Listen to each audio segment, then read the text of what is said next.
the week every team in Missouri high school basketball has been dreaming about. State championship this week. Welcome into 5 on your sideline. I'm Annie Kroll. That's right, Annie. I am Corey Miller. But before we get to the highlights, we have some serious news to get to regarding one of our teams who played in Columbia today. Incarnate Word head basketball coach Dan Rolfes suffered a medical emergency after his team's game in the Class 6 semifinals at Mizzou Arena today. He is in the hospital surrounded by family. Rolfes has won 12 state titles with the Red Knights and has his team riding a Missouri record 130-game winning streak. We will continue to follow this story. There was Rolfes on the court with his Red Knights earlier today as they took on the last team to beat them all the way back in 2020, the Rockbridge Bruins. Nevaeh Caffey had a big game, 22 points for Incarnate. Peyton Hill going to get in on the action later, lay-in of her own. Then let's go back to Caffey. She gets a steal and is going to finish on the other end. Incarnate wins 65-41, their 130th win in a row. And as of right now, the state championship game is still on as scheduled tomorrow. Chaminade and Oak Park Class 6 semifinals for the boys. Tight game throughout, and then the Red Devils would eventually pull away. Colin Perry with the drive. Chaminade up 6 with 5 minutes left. Then Perry again, layup, and he gets the one. Uptake. Chaminade up 6 with 2.5 left. And for good measure, here's Jahadi White Jr. with the flush.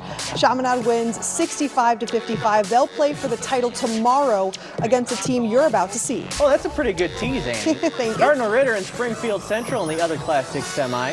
Lions pulled away in the second half. Quentin Parker, fast break. Ritter up 9. And check this out. James Porter is going to get 2 in the paint. But stick with this play because here comes Derek Rivers with the steal and 2 of his own. Ritter wins 70-59. They will play for the Class 6 title against Chaminade tomorrow. John Burroughs and Logan Rogersville in a Class 4 semifinal. This was a tight one, folks. DJ Johnson with a 3. Burroughs is up in the 3rd. It's going to be tied again, though. Ramsey Salem is going to end up with a nice move. Bombers back on top in the 4th. But guess what? Tied once again. Burroughs feeds the big man, Sheik Pearson, for another lead. Burroughs ends up with a big win, 46-42. They'll play tomorrow for their first boys hoop state title since 1953. Oh my goodness. But who's going to face Burroughs in that game? Well, Vashon against KC Central in Class 4. Wolverines chasing down their 5th straight title. There's just something about a McKinney at Mizzou. Jimmy the Third had a team-high 16 for Vashon today. That was a 4-point play you saw. Wolverines in their balanced attack took care of Central no problem for the 69-52 victory. They are into the Class 4 finals. They went away from that impressive 5-peat. Vashon and Burroughs tomorrow should be tons of fun. No kidding, Corey. But how about Koryezu facing Kickapoo to see who gets a championship date with Incarnate Word? Chargers were firing from deep. Paige Dolreni connects for the first. Then it's Kenzie Van Bree who's going to hit as well. You know her pretty darn well by this point in the season. And then it's Lauren Ortworth to keep the Chargers in it in the second half. It wasn't enough, though. Koryezu falls 56-37. It'll be Kickapoo going up against that 130-game Incarnate win streak. Best luck to them in tomorrow's state championship.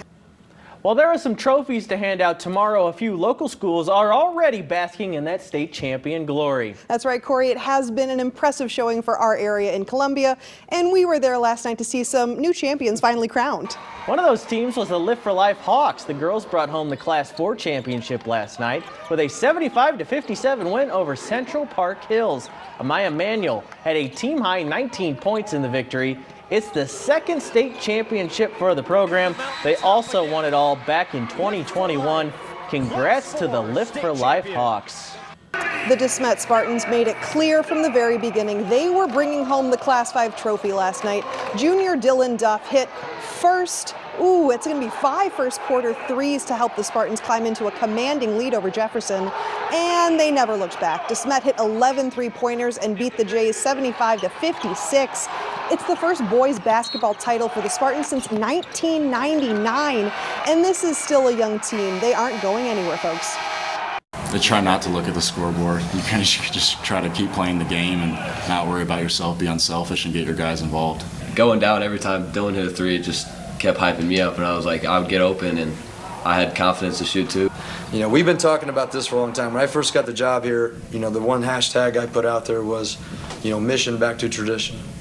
I put it on there for 7 straight years. and we were knocking on the door. Our tradition was back. We've been relevant, but to get over the hump and win a state championship was why I came here, and why I know a lot of these guys came here is to be part of something like this. Well, the John Burroughs boys play for a title tomorrow, but the girls have already wrapped up theirs. The Bombers took down Lutheran St. Charles and their star Jordan Spicer to win the Class 5 championship 57-41. Gonzaga-bound Allie Turner went out in style with 24 points to close her tremendous high school career, and the senior class took home their second state championship. The Bombers have proven themselves one of the best teams in the state of Missouri in the recent years, and this senior class will be remembered forever at Burroughs. I took last year's loss so bad, like it drove me to push them extremely hard, because I was not going to let them sit there crying because they were so upset that they lost if I could make sure it happens. I mean, they're special. Just like this year and this team, everybody was working so hard to get back to where we were our sophomore year, and to have so many seniors complete our season like this, I mean, it's literally the perfect way to end a high school career. Knowing that we helped uplift the program, but just that the program only continues to get better and build upon that because we have really good people behind us. They're special. I mean, and I don't tell them that enough, so I will say it now, they're special. When they want to play, there is nobody better. There is nobody better. As the basketball season comes to a close, high school soccer is up and running. An emotional game early in the season for Edwardsville, hosting Triad. Midfielder Mia Hook passes it in, and it's going to be Edwardsville Ellie Neath who gets a goal for them. I was really right on that sideline, folks. You can see it right there. Triad obviously frustrated, losing their early 1-goal lead. Again, Hook on her own this time, though, barely sneaks it in. A little bit of confusion about whether or not it was good. Officials are finally saying, yes, it did bounce in, and they get another goal. Edwardsville, it wins at home 2-1. Huge win for them. Fort Zumwalt South Soccer has won 3 state titles in a row at the girls level. They took on host Francis Howell tonight. Big time free kick. Audrey Smith zings one, gets it past the keeper for a goal. Howell made some big saves too. Here's Malia Garabini. That's one of them. Then we went into OT, tied at 2. Howell attacks. There's going to be a rebound, and Leah Dief on second is there to send it home. Howell wins 3-2 in dramatic fashion. Busy day for the Cardinals in Jupiter. A contract extension was handed out, and the team played 2 games. We'll head down to spring training after the break.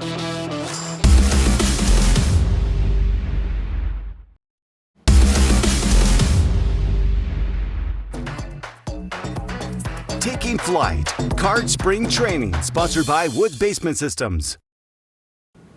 The man leading the Cardinals into 2024 has a bit more insurance today. Manager Ali Marmol signed a contract extension that would take him through the 2026 season. On the field, the Cardinals face the Marlins tonight in Jupiter. Steven Matz was not greeted too fondly in this one. John Birdie crushes a 3-run homer off the lefty in the second inning. Cards offense had a decent night, though. Here's Jordan Walker coming up with an opposite field RBI double, absolutely smoked into the gap. That's going to be Nolan Gorman, who also smokes an RBI double off a lefty to boot. Marlins slugged a bit more tonight, though, than the Cardinals did. Fish win 8-4. Earlier today, the Prospects took the stage for the Marlins and Cardinals in the Spring Breakout Exhibition Series, and Tink Hence stole the show. The team's top pitching prospect threw 2 scoreless innings and struck out the side in the second, often reaching the upper 90s. Hence may still be a little ways away from making his major league debut, but he told me he thinks about being a major leaguer all the time. One thing that kind of slips by is a lot of times you got to really visualize, like, and imagine yourself like being out there, so when it comes, you're not just blown away. Anytime that I can just sit down and talk to myself, that's all I think about is what I'm going to do when I get the chance. It is postseason time for Illinois hoops, but they got a scare in the Big Ten tournament tonight. We'll check in with the Illini after the break.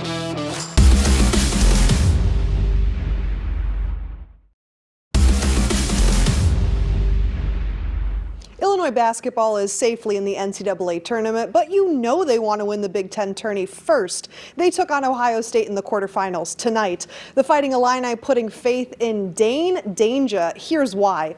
Danger grabs it inside and slams it down. Hanging 10 right there for a little bit. The Buckeyes really in danger with 2.5 left. Danger again underneath. It gets his 3rd and 1 of the night, but Illinois won this game on the free throw line. A lofted Ohio State buzzer beater is is no good. 24-8 for the season. Illinois sneaks out a win 77 over the Buckeyes 74. This 5 on Your Side St. Louis City SC coverage is sponsored by Together Credit Union. City SC is in Los Angeles this weekend to take on the Galaxy, but there's still soccer to watch here at home. City 2 kicks off their season against Colorado at City Park, and they have plenty of players to be excited about this year. One of those players is Columbia, Illinois teenager Caden Glover. He recently got called up to the U.S. men's national team training camp for the U17 age group. Glover scored 7 goals for City 2 last year, and the club only sees his stock rising coming into this season. Caden's has a gift, been blessed with like the physical frame of a grown adult man at his age, but he's got great feet, and he's got a great sort of sense and feel for the game. I think the challenge for him now is just finding a way to impose himself on this level of competition. And we saw glimpses of it last year. Another big Saturday in St. Louis sports. Absolutely. City, Cardinals, Right. and of course the state championships. That counts for something. Those were exciting games. Counts for a lot. And we've got so many St. Louis teams playing. It's incredible. Really put on the map. If you look at Missouri basketball at the high school level, St. Louis does it better than We're anybody. just very lucky. You've got young athletes who become great college athletes, and then we have some pros. Look at this. You got it down. This is right how there. it works. Am I wrong, Corey? You're right. That'll do it for 5 on Your Sideline tonight. For Annie Kroll, I'm Corey Miller. Have a great night, St. Louis.